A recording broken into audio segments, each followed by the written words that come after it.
IPL വിശേഷങ്ങളുമായി hashtag ക്രിക്കറ്റിലേക്ക് എല്ലാവർക്കും സ്വാഗതം. അങ്ങനെ IPLന്റെ ലീഗ് സ്റ്റേജ് മത്സരങ്ങളെല്ലാം അവസാനിച്ചിരിക്കുന്നു. ലീഗ് സ്റ്റേജിലെ അവസാന മത്സരത്തിൽ ഇന്നലെ ലക്നൗ സൂപ്പർ ജയൻസിനെതിരെ RCB ഉജ്ജ്വല വിജയം സ്വന്തമാക്കിയതോടെ RCB ക്വാളിഫയർ മത്സരത്തിലേക്ക് യോഗ്യത നേടിയ രണ്ടാമത്തെ ടീമായി മാറി. പഞ്ചാബ് കിങ്സ് ആണ് ഒന്നാം സ്ഥാനത്തുള്ള ക്വാളിഫയർ യോഗ്യത നേടിയ മറ്റൊരു ടീം. ഇനി പ്ലേ ഓഫ് മത്സരങ്ങളുടെ ആരവത്തിലാണ്. RCBയും പഞ്ചാബ് കിങ്സും തമ്മിലാണ് ക്വാളിഫയർ മത്സരം നടക്കാനിരിക്കുന്നത്. ഇരു ടീമുകളെ സംബന്ധിച്ചും ഇതുവരെ ഒരു കിരീടം പോലും നേടാത്ത ടീമാണ്. അതുകൊണ്ട് തന്നെ ഈ രണ്ട് ടീമിന്റെ ക്വാളിഫയർ മത്സരം വളരെ ആവേശപുളകിതമായിരിക്കും. 3ഉം 4ഉം സ്ഥാനത്തുള്ള ഗുജറാത്ത് ടൈറ്റൻസും മുംബൈ ഇന്ത്യൻസും തമ്മിലാണ് എലിമിനേറ്റർ മത്സരം നടക്കാനിരിക്കുന്നത്. ക്വാളിഫയർ മത്സരത്തിൽ ജയിക്കുന്ന ടീം നേരെ ഫൈനലിലേക്ക് പ്രവേശിക്കുന്നതാണ്. എന്നാൽ അതിൽ തോൽക്കുന്ന ടീമാകട്ടെ എലിമിനേറ്റർ മത്സരത്തിൽ ജയിക്കുന്ന ടീമുമായി കളിക്കണം. അതിൽ ജയിക്കുന്ന ടീമാകും ഫൈനലിൽ കടക്കുന്ന രണ്ടാമത്തെ ടീമാവുക. അതുകൊണ്ട് തന്നെ 1ഉം 2ഉം സ്ഥാനത്തുള്ള രണ്ട് ടീമുകൾക്കും വളരെ അഡ്വാൻറ്റേജ് ആണിത്. ഇന്നലത്തെ ലക്നൗ ബാംഗ്ലൂർ മത്സരത്തിലേക്ക് വന്നാൽ ഇന്നലെ ഉജ്ജ്വല വിജയമാണ് RCB സ്വന്തമാക്കിയത്. RCB ജയിക്കുകയാണെങ്കിൽ വളരെ പ്രയാസപ്പെട്ടുള്ള ജയം പ്രതീക്ഷിച്ചിരുന്ന RCB ആരാധകരെ അതിശയിപ്പിക്കും വിധം അനായാസ വിജയമാണ് RCB നേടിയത് എന്ന് തന്നെ പറയാം. ടോസ് നേടിയ RCB LSGയെ ബാറ്റിംഗിന് അയച്ചു. LSGക്ക് വേണ്ടി പതിവ് പോലെ ഓപ്പണിംഗ് സ്ഥാനത്തിറങ്ങിയ മിച്ചൽ മാർഷ് വെടിക്കെട്ട് ബാറ്റിംഗാണ് പുറത്തെടുത്തത്. വളരെ മനോഹരമായ ഒരു അർദ്ധ സെഞ്ചുറിയാണ് മാർഷ് സ്വന്തമാക്കിയത്.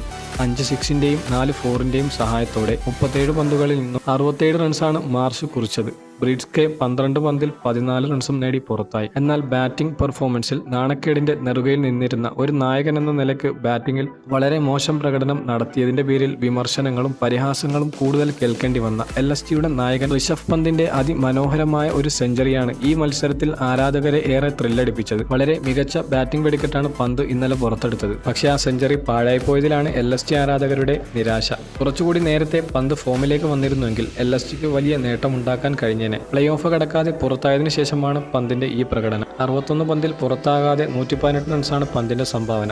11 ഫോറും 8 സിക്സുകളുമാണ് ആ ബാറ്റിൽ നിന്നും പിറന്നത്. അതും മനോഹരമായ വ്യത്യസ്ത ഷോട്ടുകളിൽ. പന്തിന്റെയും മിച്ചൽ മാർഷിന്റെയും വെടിക്കെട്ട് ബാറ്റിംഗിന്റെ ഫലമായി LSG നിശ്ചിത 20 ഓവറിൽ 3 വിക്കറ്റുകൾ മാത്രം നഷ്ടപ്പെടുത്തി 227 എന്ന കൂറ്റൻ റൺസാണ് അടിച്ചെടുത്തത്. മറുപടി ബാറ്റിംഗിൽ RCBക്ക് നല്ലൊരു തുടക്കം ലഭിച്ചതുകൊണ്ട് തന്നെ 228 എന്ന കൂറ്റൻ വിജയലക്ഷ്യത്തിലേക്ക് എത്താൻ അവർക്ക് സാധിച്ചു. കോഹ്ലിയുടെ പതിവ് ക്ലാസിക് ഇന്നിംഗ്സ് വീണ്ടും കാണാൻ സാധിച്ചു.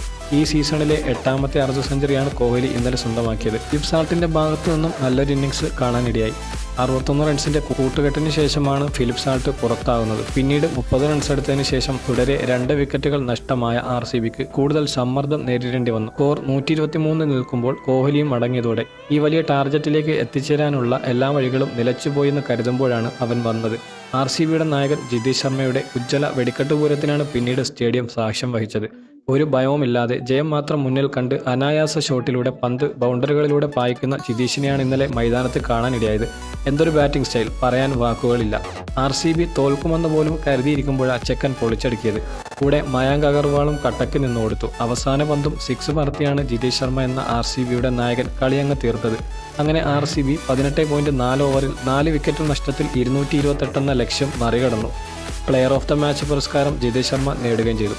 RCBക്കായി ഫിലിപ്പ് സാൾട്ട് 19 പന്തുകളിൽ നിന്ന് 6 ബൗണ്ടറികൾ അടക്കം 30 റൺസും വിരാട് കോഹ്ലി 30 പന്തുകളിൽ നിന്ന് 10 ഫോറിന്റെ സഹായത്തോടെ 54 റൺസും മയാങ്ക് അഗർവാൾ 23 പന്തുകളിൽ നിന്നും 5 ബൗണ്ടറികളോടെ 43 റൺസും നായകൻ ജിതേഷ് ശർമ്മ 33 പന്തുകൾ നേരിട്ട് 8 ഫോറും 6 സിക്സും അടക്കം 85 റൺസാണ് നേടിയത്. വില്യം ഓറോർക്കി 4 ഓവർ എറിഞ്ഞ് 2 വിക്കറ്റുകൾ നേടിയെങ്കിലും 74 റൺസാണ് വിട്ടുകൊടുത്തത്. ഇതോടെ RCB കൂടുതൽ കരുത്തരായി പ്ലേ ഓഫിലേക്ക് കാലെടുത്ത് വെച്ചിരിക്കുകയാണ്.